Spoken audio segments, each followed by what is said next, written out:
All right, everyone, so looks it is 5:02 and we do have quorum, so go ahead and call the February meeting of the Riverfront Improvement Commission to order. We do have, first item on the agenda is the, this is March, it's not February. It is March. It is March. Time flies. It does. All right, so it looks like, It feels like that. It feels like February, exactly. Looks like we do have, first item on the agenda is approval of the February minutes.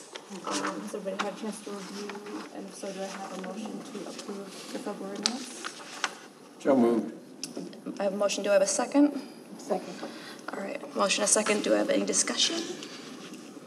All those in favor of approving the February minutes, say aye. Aye. Any opposed, nay? All right, excellent. We have approved the February minutes. Next up, do we have old business? We're just efficient. Yeah, this will be a smooth meeting. All right, sweet.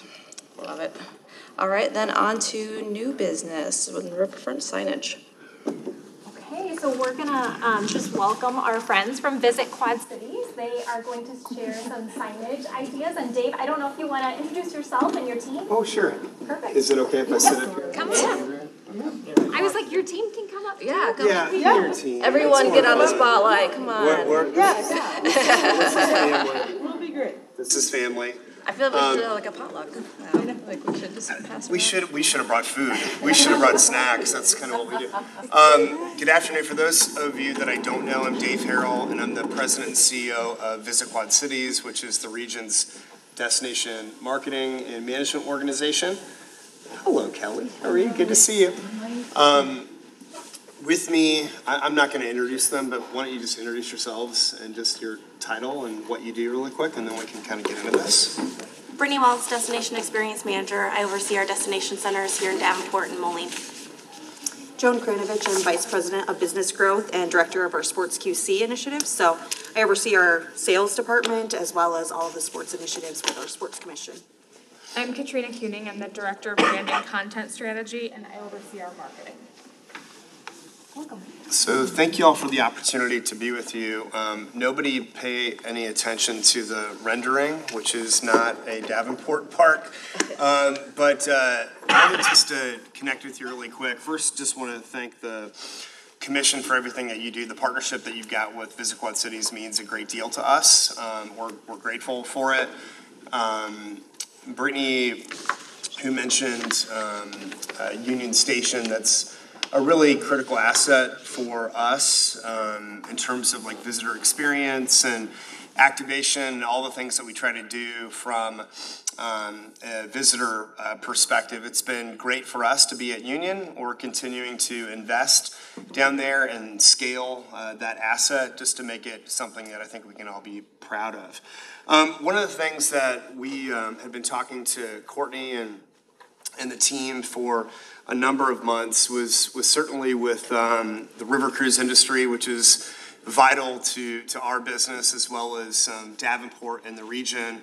We felt like it was time to maybe punch up a little bit of that first impression and some signage in and around River Heritage, Park. And so one of the things that we started exploring was possibility of some signage, and I don't want to call it permanent signage because the signage that you see before you is modular, meaning it can be picked up and moved very easily.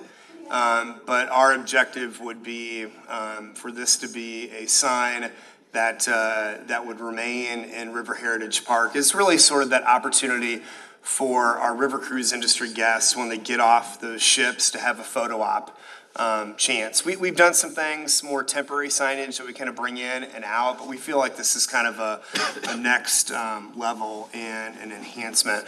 When you look at the picture, again, don't necessarily pay any attention to maybe the rendering. The actual dimensions, it's about 4 feet high, so not terribly tall, and 20 by 9 in length. It's aluminum based. It's weatherproof.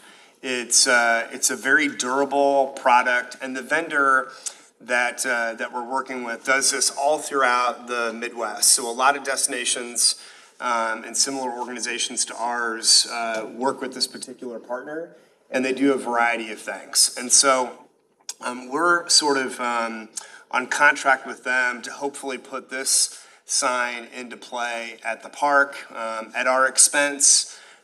This is something that we would, love for the commission to support. We will obviously work very closely with Chad Dyson, with Public Works, with the commission, Courtney and her team, to identify like the ideal location. And we do plan on scaling this. The actual amount is yet to be determined, but we have had conversations with our other municipal partners and plan to have some of these in and around the Quad Cities. So this won't be the only place where people will have these photo opportunities that I think are so vital to social media and the things that we're trying to do to brand and market and promote and engage our visitors, but then also residents too. Just kind of elevates a little bit of the brand and makes it pop. We don't really have timing yet established because we wanted to obviously meet with you and kind of get your approval. It doesn't take too terribly long to manufacture these signs once you give the vendor the go-ahead. The only dynamic in terms of timing is because they do a lot of these throughout the Midwest, as you can imagine, working with organizations like us, sometimes you can kind of be maybe at the bottom of the tick list in terms of the things. So our objective is to have something in play by the time the River Cruise season starts. We do anticipate another robust year. We'll have less dockings this year, as you all know about American Queen and their bankruptcy, situation, and a little bit of modifications to the American Cruise Line schedule. But we're anticipating about 5,000 plus some odd guests that will come in to the park during the 2024 season, and that's always going to ebb and flow. But we just think this is a really nice visual for people to engage and kind of get those photo ops. We'll maintain it. Certainly, our staff will. We're not going to be over there every day, but we'll make sure that we check on any asset that we have, whether it's, things in and around Union Station, Moline, other places that we've got a presence. So we'll make sure that we're maintaining it. The only thing that we would probably ask the city is, if the Parks Department's in there and they see it and it looks a little dirty and they can maybe clean it up for a couple minutes, that would be great too. So I think it's something that we'd love to have that understanding. Again, they're modular. They can be moved. We also know that there's trolls out there that might do a little graffiti and some of those things, and we'll just all have to be prepared for that. The cost on these are about $12,000 to be able to manufacture. Again, we're going to take that expense on. That doesn't include like any installation costs or any of those kind of things with our vendor, but that's just kind of the hard cost on this particular signage dimension. There are things that are larger and smaller, and we looked at all those options, but certainly for us, if we're going to scale some of these around the region, we want to be mindful of those expenses and feel like this is the right size. That 4 feet by 20 feet by 9 is also good, I think, from a public safety perspective. It's not going to be something so tall where you might have some people like crawl up there and they might be able to get hurt. It's pretty low in the ground, and I think fun for kids to maybe poke their head through the queue and the sea and those kind of things. So I'd love to answer any questions. We wanted to bring our folks that are involved with this stuff every day. That way they're the experts in the room and much smarter than me, and would love to answer your questions. Bill? Is it going to be lighted? No, sir. No, but it won't be lit, but the color palette, if the moon is shining, etc., you're going to see illumination, but it's not a backlit sign. There's no LED component. It's essentially made out of aluminum, but the color palette will make it pop. How is it secured? That's a great question. There's a base to it. You'll see where we've got the visitquadcities.com, which is important just to try to engage people online. There is a foundational base.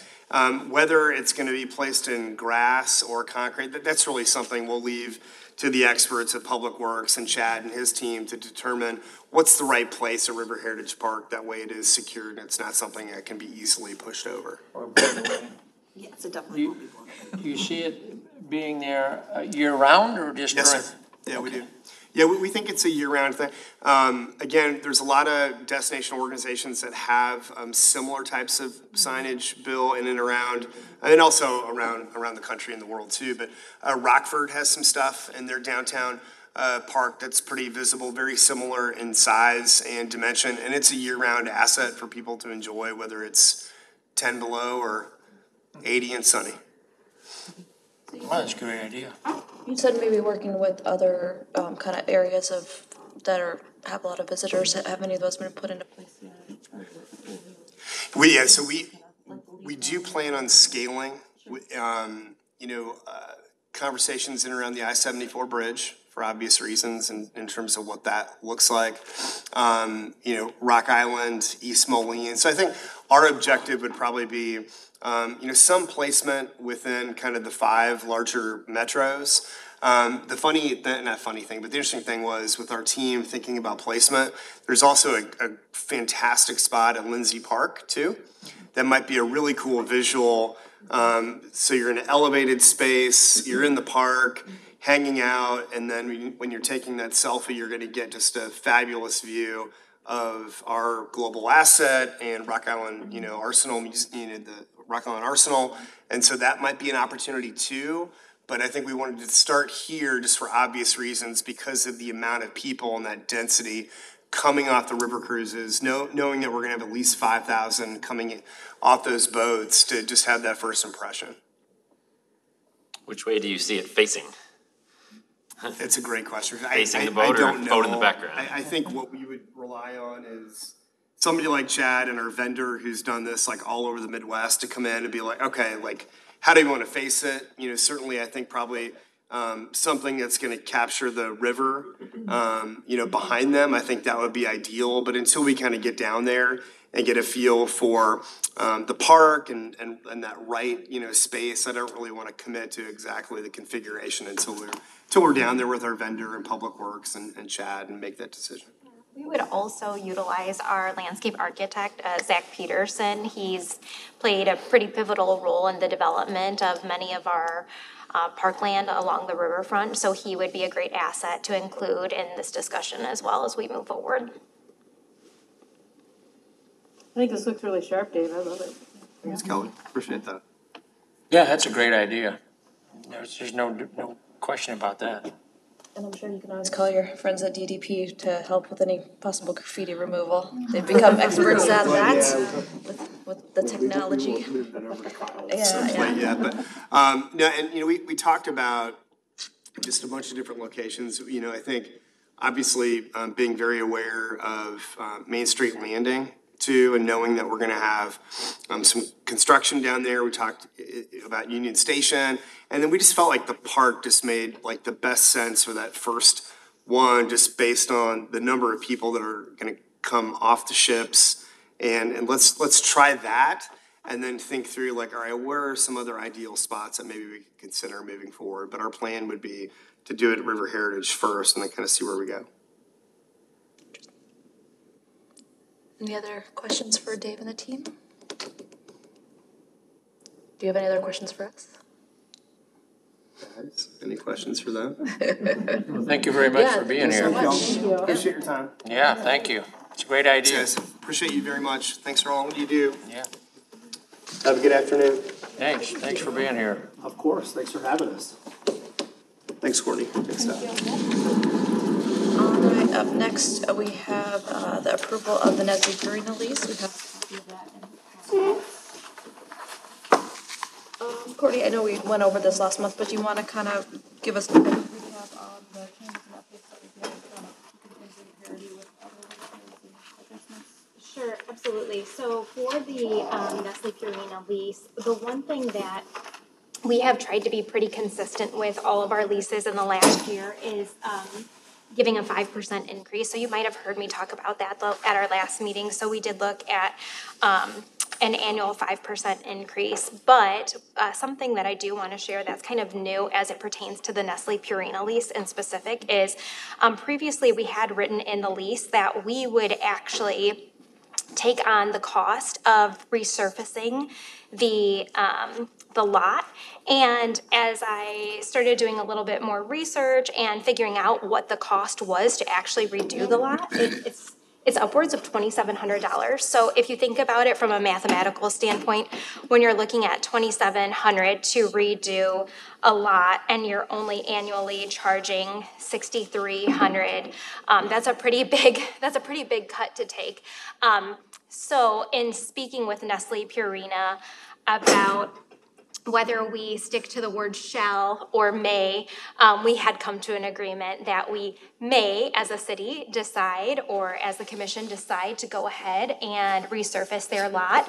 But we also shared the sentiment of how much it actually cost and shared the numbers with them, and they were very agreeable that that they would agree that the word shall is not necessary given the cost of how much it actually takes to maintain that lot.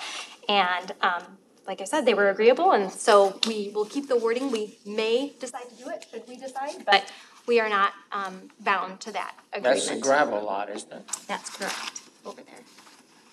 And the upgrade is just a new gravel, or is it? Yes, it would be to implement new gravel and then even that out accordingly and so forth. But it's pretty costly to do that if you're doing that on a yearly basis. So yeah, so really the only change to this lease, again, is the 5% increase. And his name is Richard Boyer from Nestle Purina. He's great to work with. Enjoy having him there. Do we need a motion on this one? So for this one in particular, we can, if you would like to go ahead and move this along, we actually could go ahead and move it along today if you would like. So it is Yeah, I make a motion to approve that. Motion, do you have a second? I'll second. Motion second, do you have any discussion? All those in favor say aye. Aye. Any opposed, no? Extensions? All right, excellent. We'll go ahead and approve that lease. Thanks for the update, Claire. All right, and besides that, the management update. All right, so we feel like this meeting will be a little short, but Good. yes. Efficient. But we do have a few things to update you on, so I'm going to let Stephanie go first, and then I have a few items as well. Perfect. Do you want me to cover this, or did you want to cover it on? You can go ahead. Okay, Yeah, go ahead. so I believe we've talked about this before, but before Alderman Condon finished up his term, he had a pot of money left over that he was looking to allocate to something that would make a difference. And so initially we had talked about signage at River Heritage, found that the timeline might not work, the money might not get us quite as far as we hoped. And so the other thing that he had brought up was all of the Christmas lighting down at the Freight House. All of the strung lighting is in not the best condition and is very dull and all of that. And so had asked, like, what would it look like if we got like the nice kind of like cafe style lighting. And so we have been working with facilities maintenance and they met with Chad Minch from Tri-City to get a quote just kind of on what that would look like. So the quote came back a little bit high, so we kind of moved some things around as far as, maybe let's not put lighting here. There are a couple electrical upgrades that we'll need to sustain the lighting. So we're just waiting back on a revised kind of pared down quote on that. But once we have that information, we're hoping to go ahead and move forward with the lighting purchase. The new lighting will be installed after the roof and gutters are complete. So hopefully later in the summer, early fall on that one. So JJ said he was gonna get up and do it himself. He did. I mean, so I would think that would take off the labor and He did offer to do that. We were just trying to find the most safe and efficient. But the businesses have they've all been informed that that's coming, and everybody's very, very excited about that. So we're looking forward to that. Speaking of the Freight House, if you've been down there in like the last week, they've started demolition on the diner stairs that lead up to their balcony. There were some cracks in, I believe, the bottom 4 stairs. And so we chose to kind of move ahead with getting that whole thing taken care of. So they started demo last Tuesday. I did touch base with facilities maintenance this morning. They said the rain has held them up a little bit as far as construction timeline, but that they are moving along kind of as scheduled. So they were pretty happy with that.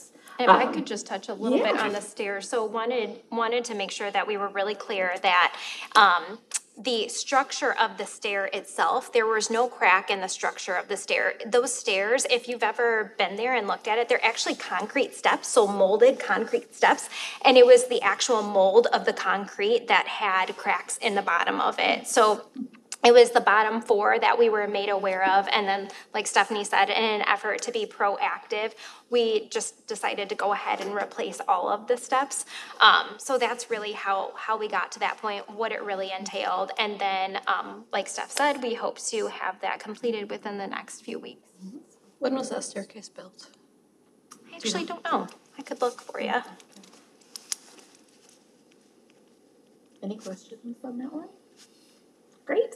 And then on the opposite end of the freight house, the parapet and lintel repair down on the farmer's market end has been going on for a couple of weeks. I've been in touch with that construction crew almost daily. They should be wrapping work up, if not today, I'm guessing because of the rain, in the next 2 days. So they have been really wonderful to work with. We're very accommodating with the farmer's market, trying to, not close that down. We were able to work around that.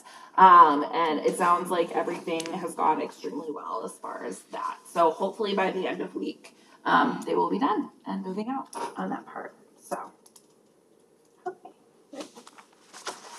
Let's see here. Water fountains at the farmer's market. Do you want to take that one? So one of the things that we wanted to ask, and we recognize this is kind of lower on the totem pole, so to speak, but really just wanted to get your input on.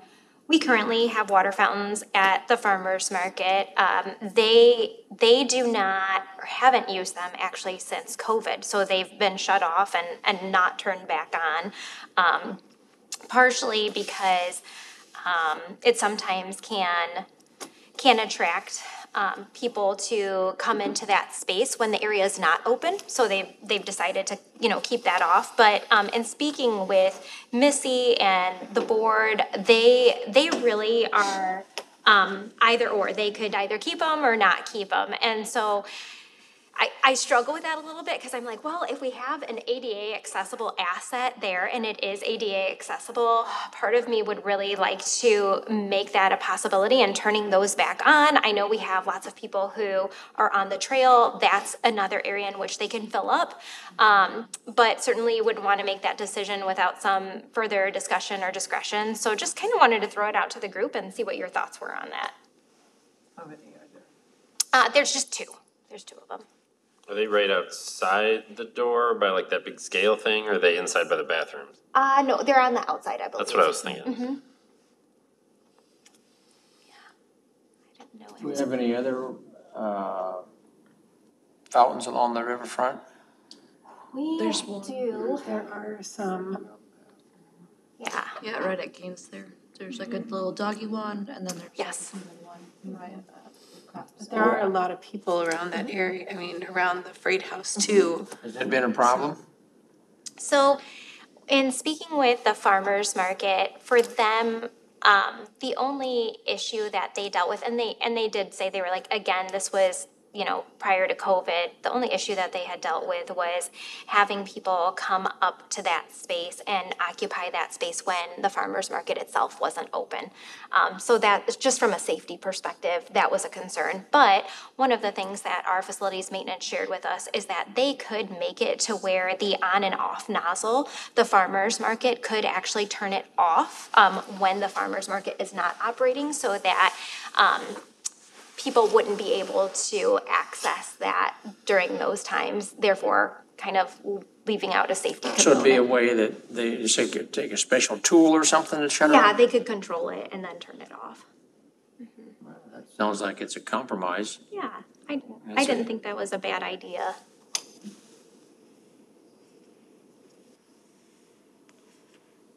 You can try it and see what happens. And if it becomes a problem, then we go back to leaving it off permanently.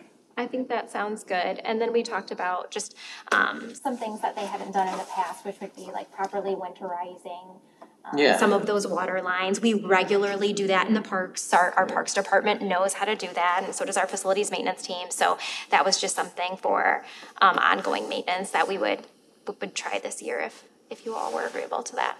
So perfect.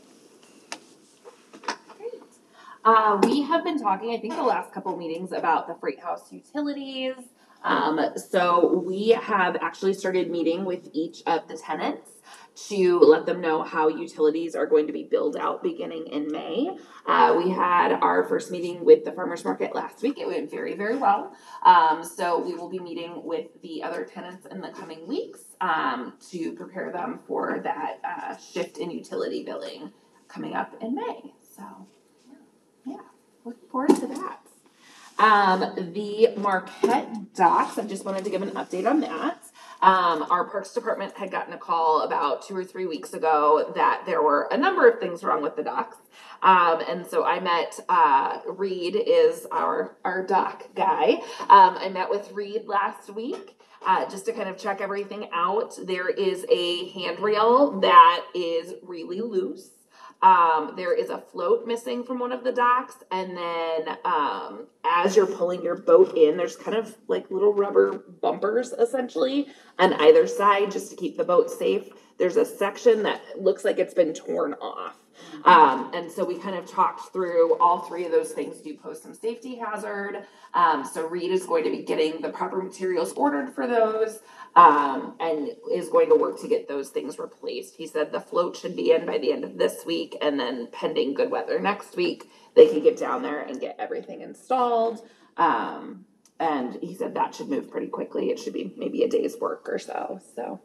So do we inspect those like annually or on any kind of schedule, or was this kind of like reported from someone who might be using it or like a potential user? Both. So we do inspect annually with Reed. Reed actually comes out at the beginning of the season or a little bit before the season starts and does an inspection. But if we ever receive a call from a citizen, we would definitely send, this was actually the result of that. We received a call from a citizen and sent someone out to go and look at that. Just a side note, so for some of our newer people or some of who haven't been with us for very long, so as you can imagine, managing docks is a really specialized field. And so Reed, he's one of the only people I honestly give my cell phone number to. He's wonderful and is very, very attentive to our docks. And he informed us that he would be retiring this year. So something that we were a little nervous, but something that, two things that he's done for us. So he has referred us to someone else that he knows that does this, so we are super appreciative of that, but also notified us that this would be his last year with us. He has been doing this with us for a number of years, so I certainly want to figure out a way to thank him or even invite him to a meeting, because he really is just one of those people, like, you can pick up the phone and call him right away and he will just run out and help you. Really great guy, very thankful that he's giving us another resource because while we certainly pay him, that can be a very costly expense and just something that we want to think about as we continue our future planning and development. Courtney, I'm just curious, we sort of had an issue with, our other docks, did we get them in, the timing of all that, knowing what our plan is. Do we have that sort of phased in for this season? So making sure that we're at Credit Island and just like All of the decide? various We docks. talked about that, I remember, but I can't remember what we finally decided. Are we gonna put Credit Island? Yes, so I believe our notes, I can double check our notes from this was like last fall, I think, but yes, I believe our notes were to go ahead and move forward with Credit Island, so that would be the plan this year, and then in the future, we actually do have an extra set of docks that are sitting in storage that we could put at Busey, but they... Is that on Concord? Yes. But they do need some repairs to that specific dock set. So if that is something that we want to move forward with, then I would just say that we would want to budget for that in the coming fiscal year. I think we should do that because I think there's a lot of use on that. Yeah, I think we should do, the Busey docks in the past have always been like people really highly covet us getting those in. So I think that's really important, that we should plan to budget for that. That's an amenity that I think people rely upon. Yep. And, yeah. And what's the status on Lindsay Park, the Channel Cat dock? That might be a little off the subject. No, that's a dock. That's a great one. It is. Let me get an update on that one. I haven't heard anything recently, so let me get an update on that one.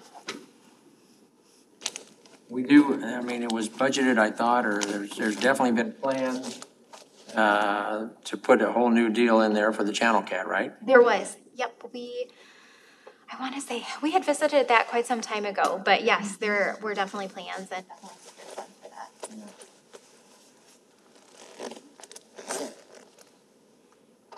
Any other? Not anymore that's been said. Yeah. That's been several years, actually. It seems to me that's been talked about, getting that new, that's been a couple of years anyway, hasn't it? Kelly? Those were Don't you federal remember? dollars through, by state. Yeah. And we had quite a bit of traction on it.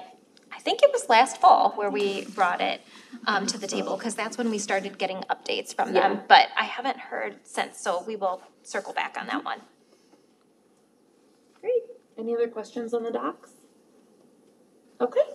So my last piece, and this is actually included in everybody's packet as well. For anybody that's new, I'll give you a little bit of background. So typically, the Riverfront Improvement Commission is the presenter of our summer concert series. Typically that has fallen on Sunday evenings during the summer, anywhere from 6 to 8 concerts. If you have not attended those concerts, you would not be the only people not there. They are very poorly attended. Last year, I would say we averaged probably between 25 and 40 people consistently. It was usually about the same 25 to 40 people, other than Central High School, which brought in several hundred people. So one of the things that Courtney had kind of tasked me with, and one of the things I wanted to do, was to kind of revamp the series a little bit moving into this year. I figured there were ways to maybe attract different demographics than we have in the past, utilize some resources that we haven't really tapped into, and also just to get some different genres of music. So we have been working pretty closely with Common Chord since September, I would say, to kind of figure out what we wanted this to look like. The idea we came up with was the Big 9 concert series. We have 9 miles of riverfront here in Davenport, so we have picked 9 different locations, one location repeated, that we will be holding concerts over this summer. We have been utilizing Common Chord in the sense that they have been kind of lining up all of the talent for us. Since that is obviously their area, not mine. And they have been doing a really wonderful job of that. So as of now, this is what our lineup looks like. I'm really excited that we're going to be moving to a lot of different locations. We'll be utilizing the West End a little bit, as well as the East End. We will be having a concert on top of the Last Picture House, which I'm most excited about. Yes, so the majority of these concerts will also be bringing in some food vendors. Some of them, such as the Ruby's outdoor stage, obviously Ruby's and Lopez are right there. People can utilize those. That concert in particular, we are waiting to confirm the time frame to coordinate with the Big Sit 6. The thought is that as people are finishing up running the Big Sit 6 on that evening, that they'll hopefully come on over and enjoy some music. So excited about that. We've got one in conjunction with Red, White, and Boom. We're bringing back the band that we've had the past couple years. They've been very highly regarded, so we're really excited about that. And then the final concert will be out at Credit Island. We are looking to book 3 bands for that one, to kind of do a throwback to the Mississippi River Jam from the 70s, when they brought in like the Doobie Brothers and Journey and really cool groups. We don't have a budget like that. We do not, no. I want to say it on camera. On camera, recorded. But Common Chord has reached out to some bands that were popular bands in the Quad Cities during that time frame. They, unfortunately, 2 of the 3 that they were really excited about already have other commitments those days, but one of them did say yes. So they're looking to get hopefully 2 more that we can pull in on that one. But yeah, so this is kind of where a lot of my time is being devoted to right now, just trying to figure out, all of the logistics and all of that. So we hope to announce the series in April, even if that's just dates and locations, and then kind of roll out the bands as we get a little bit closer to summer. But I'm really hopeful that this will do a good job of drawing in some different crowds than what we've had previously. So does anybody have any questions? There's the Moonshine Run, the Yeah. very first band. What kind of music do they play? Do you know? I do not know. Common Chord went ahead. They did all of the bookings. Most of these bands I'm not familiar with, but I kind of let them take the reins on that. Yeah. They did say that they are familiar with all of the bands that they've booked. I know Identity Crisis on Wednesday, July 3rd. They are super good. They're really good. Yes. They are all former band instructors and teachers. Yeah. And they're very good. Well, and I like the changing up the day of the week. You know, the Sunday was kind of an afterthought. It's like, oh, well, now we're all getting ready for the week and we don't want to go mess with that or whatever that is. But the kind of the Wednesday, Thursday, Saturday nights, when places are kind of already a bit activated, just kind of seems like a nice natural synergy. So I think that's a good. Our big challenge is just to get the word out. Right. Yes. Yeah. That's the key. We've been talking, we are going to do concert style posters that we can hopefully hang up in a bunch of businesses around the area, and give to any commissioners that would like to put some up too. We are gonna have, shirts for all of our staff that have like the lineup on it. We've talked about potentially, having like some shirt giveaways to kind of promote things as well. It'll be very heavy on social media. We're hoping to get out to all of the local news stations, all of that, and just really, promote it hard, and get the word out. I think another really nice thing is a lot of these groups have really big followings already, and so I think that will bring some people in too. So Stephanie, these are free to people to come to. Correct. Which I think is great. And many years ago, I think, the Sunday concert series was something that came from the Peterson Fund, and it was, there was an endowment for it, that the people that went to it have sort of aged out, I think is fair to say. Because it went for many, many, many years.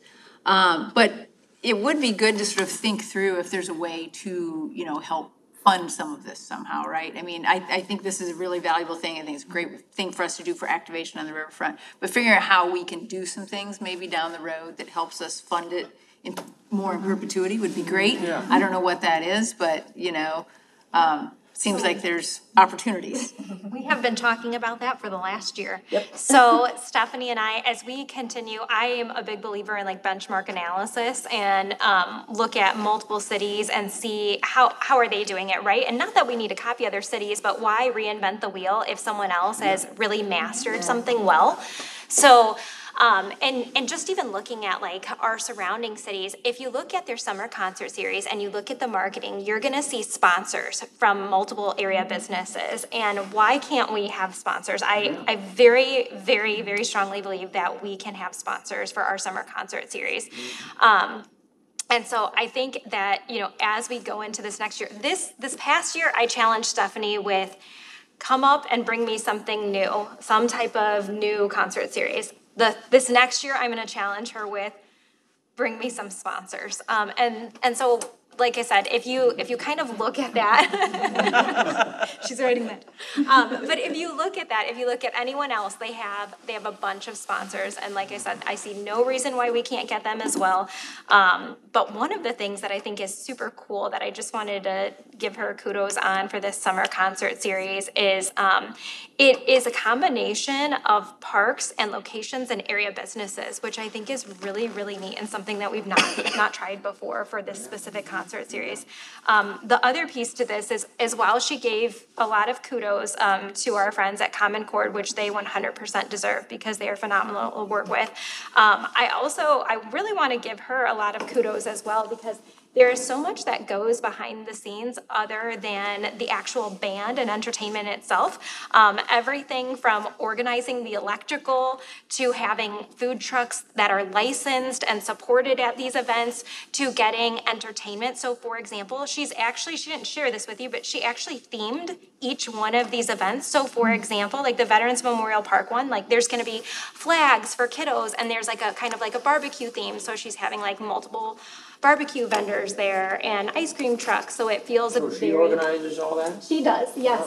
So that's, yeah, so that's, you know, she might not tell you that stuff, but I get to kind of see those Well, it'd things. be nice if we knew that. Yeah, I think so too, so. Well, that's part of the question that I had, Yeah. if you were considering partnerships where, special tickets for, you get a drink at this place before the concert, kind of a. Yeah, almost like, yeah. you could even buy like a ticket for the series, right? Which would be different than one-offs, maybe if I'm gonna buy, a ticket for the entire series, I get a discount cost of all that. But if I just wanna do the one-offs, cause I don't know if I'm gonna be in town, I'll pay a little more, but and it doesn't have to be like huge amounts of money, but I think sometimes people value when things more if they have to, have a ticket for it. So stop by the bar Yeah. before the concert and we just kind of. Yeah. Like Riverfront Pops, they have their own special section for, Yeah. the bank, and then that's like the VIP kind of close to the, maybe we could even do something Yeah. similar. Oh, they have quite a spread. They do. But yeah, there's a lot of opportunities, so I think that's great. This looks wonderful. Thank you. Nice work. I'll just tack on one more thing, because I am excited about this. So looking ahead to next year already, I had reached out to Ray Gun, which is one of our newer businesses downtown, a while back. I'm a big fan of their shirts. And so I had kind of said like, hey, we're gonna be doing this concert series. Like, what about concert shirts? And they were like, yes, this sounds fantastic. And then as I started getting more into the planning, I was like, okay, seems like a good year 2 thing, but I think that will also be a really good publicity piece in year 2 is having 1 year of this under our belts. Hopefully it is a wild success and we want to do it again. And then being able to partner with Ray Gun, I think can also help, on the sponsorship front. So creative too. I don't know if you've talked to them about a donation, because they'll do shirts and have a percentage of proceeds go to a program. So we use them for TEDx Davenport 1 year to make shirts. And then any shirts were sold, you get X% off of that. They're taking the rest, but it's free money. Yeah. And free publicity. Okay, wonderful. Thank you. Mm-hmm. We also, in partnership with, did we share about the grant that? No. I think, was it RDA? Yes. So Common Core did secure some funds through the RDA in the fall that will be used specifically towards this. So that is kind of a nice little added piece to this as well. Any questions? So are they, I know Common Core is contributing a lot, but in terms of the visibility, the credit of this whole event, is the city as well as Common Core going to get? Yes, so there will be billing for the Riverfront Improvement Commission, the City of Davenport, Common Core, and then the RDA will be mentioned as well. So It'll be titled the Riverfront Improvement Commission in partnership with Common Core. Yeah. Cool, well done. yeah, thank you. That's so much better than an email. That's I just.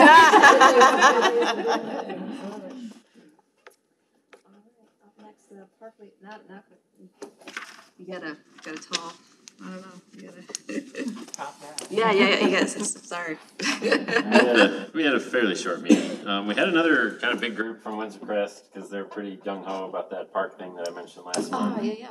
So we actually did do a vote to pass it on, our recommendation, the Parks Advisory Board to City Council, that the city at least start moving forward, however that looks, with reaching out maybe to the school board or doing some plans. And there were some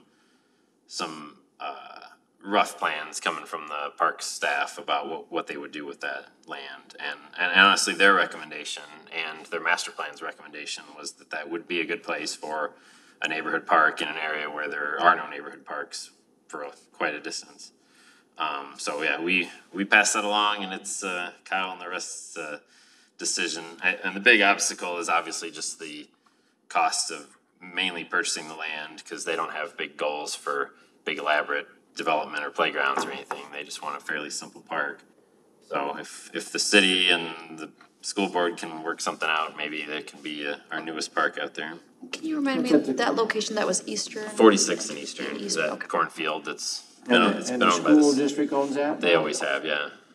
And I guess they don't want to anymore, and the neighbors they want the city to grab it for a park, because there's not a park basically in a huge area out there. I mean, there's some of the maps just show like a huge, I don't think I have any with me, but they'll show little radiuses, like a neighborhood park is supposed to have like a half-mile radius, and there's just no neighborhood parks anywhere like north of Kimberly and east of Brady really, and like south of 53rd. That's a huge area with a lot of neighborhoods. So it's basically everybody's for it if somebody can find the money for it, which that's the hard part. Then another one that kind of relates to the riverfront is, I guess, some native grasses that were growing apparently plenty down at Quinlan Court were relocated up to the former playground at Tyler Park, which is my neighborhood park. They built a new playground at Tyler Park, and the old park was kind of up on top of a hill with a low visibility area that was not great for it. And they had a big dirt hole, I think, and they've turned that into kind of a natural prairie type area with some of the native grasses that were excessive at Quinlan Court. So it's kind of a win-win of thinning out the look at Quinlan and improving a neighborhood park. And then part of the potential park at 46 and Eastern, Chad talked a little bit about, that's kind of his win-win-win for that area. It could be a potentially new location for a junior theater complex, not too far from the existing junior theater complex. And that land is more than a neighborhood park needs, so there's potentially room there for more things. But he kind of talked about that after the Windsor Crest neighbors had left, so I don't know where they're at on a potential theater being built there, but it seems logical to me. And then Because they're spending a lot of money at these park board meetings, man. we're just recommending. Well, actually, no, there was a lot of talk from council about supporting junior theater in a new location. But yeah, then there was a little update on the trail committee that I'd mentioned that they're still trying to form up. They're really wanting to pull in 8 ward representatives and 2 at-large representatives. It's not going to be like an official city board or commission like this or Parks Advisory, but kind of a casual committee that basically follows a lot of the same guidelines. They already got a grant for some new signage along the bike paths, or the recreational trails, I should say. And they have plans for 10 events. Some of those I think are existing events like Get Out and Trail, or some of the bike to work type things. Who's they? Who's doing this? The trail committee that barely exists yet, but there's some people from park staff on it. Mike Schertz from the Parks Advisory Board is a representative on there, and they are already reaching out to like the Quad City Bicycle Club and Corn Belt and the Bigs, and just basically anybody that uses recreational trails to make this kind of a big deal committee to get some stuff done. And I was impressed that they literally already got a grant when they've only had, I think, 2 official meetings and don't even really have a lot of members yet, so. Chris, is this just like expand the trail system? I think all aspects of advocating for trails, I mean, that would be part of it, and then just upgrading the trails we have, publicizing the trails we have. Even like the off-road right on Marquette Street by the dog park. I think they've reached out to Fork, Friends of Off-Road Cycling, and most other local communities have a trails committee. I think that was part of the initiative, was like, why don't we have one? And this year and the last year, there's actually some stuff happening with new trails in Davenport, so it seemed ripe, and Mike Schertz particularly is very happy that stuff is moving forward. He was, I don't know if anybody's still on this commission, but he was my predecessor as the liaison between Parks Advisory to this commission. So yeah, that's exciting. Are they coordinating with other Quad Cities? I think so, yes. They've already reached out to Bettendorf, I think, just for the model of how to have a trails commission. And I think they all work together pretty well, but we needed our own if everybody else had theirs, I guess. And then finally, one of our members that's kind of an environmental consultant asked if it had ever been talked about at Riverfront Improvement Commission about power generation along the river. And I said, no, not at any meeting I've been to, but that I would throw it out there. It was mentioned by Chad that the Corps might be the more appropriate venue for that, the Corps of Engineers.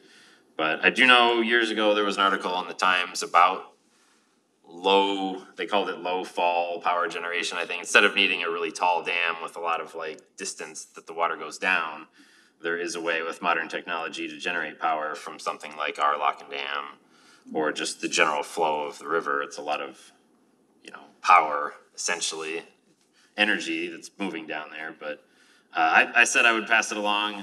I said I don't know that this commission is the right group to move forward with that, but it would be kind of a neat, even like if we could work with some company that did something like that to do like just a demonstration model type of thing and have a little kiosk with like informational, there's some interesting ideas there, but it's a potentially real big project that's specialized and outside of all of our wheelhouses.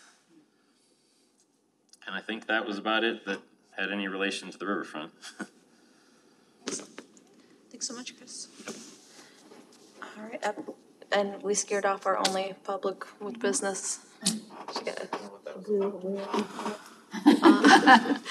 I guess I'll go ahead and open the floor for any other business. You had one, but she moved back to the table. Oh, her, Kelly. My question was on the, was it Quad City sign? Or were you asking for action in a future meeting? Yep, so, this meeting was really for consideration. At the next meeting, I would request that some type of motion be made so that, if you're in support of this as a whole, because it would need to go through, so as Dave was saying, signs are not always the easiest and would need to go through a few people in order to make that happen. So we would certainly want to work with Parks and Public Works and a few other areas now that I'm thinking about it. So yes, if you would take some time to consider this, and then at our next meeting, if we could get a motion to move forward, if this is something that you would like to see done. Time enough? What? Is that time enough?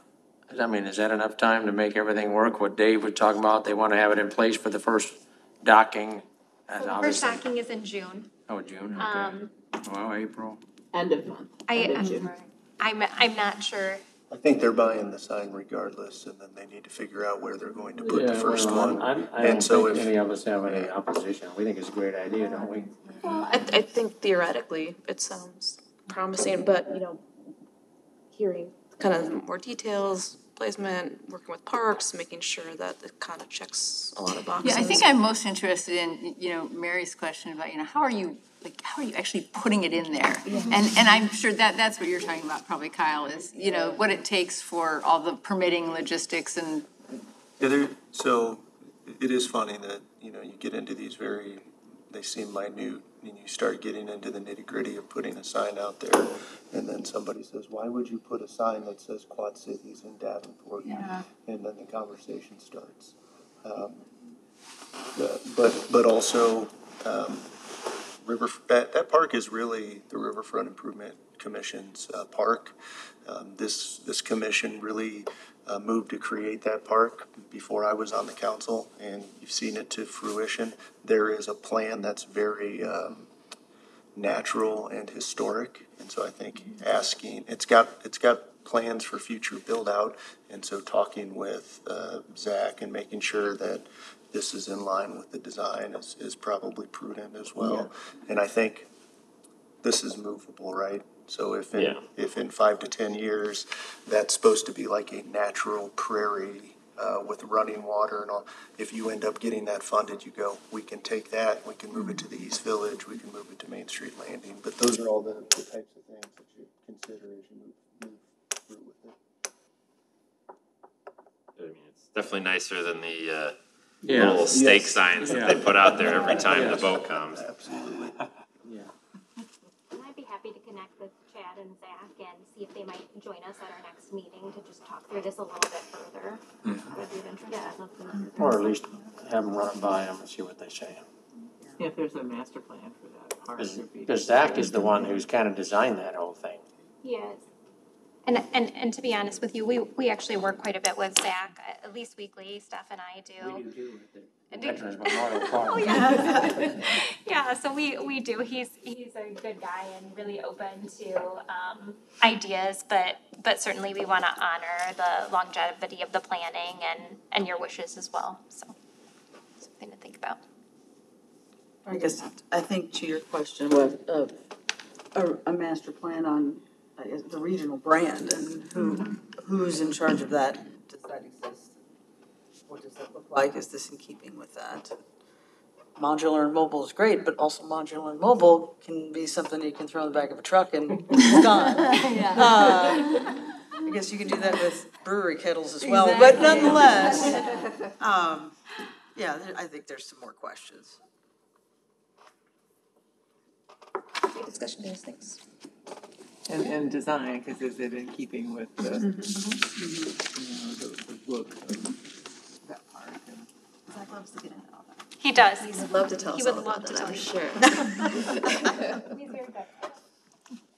well, this is thought about. That's the.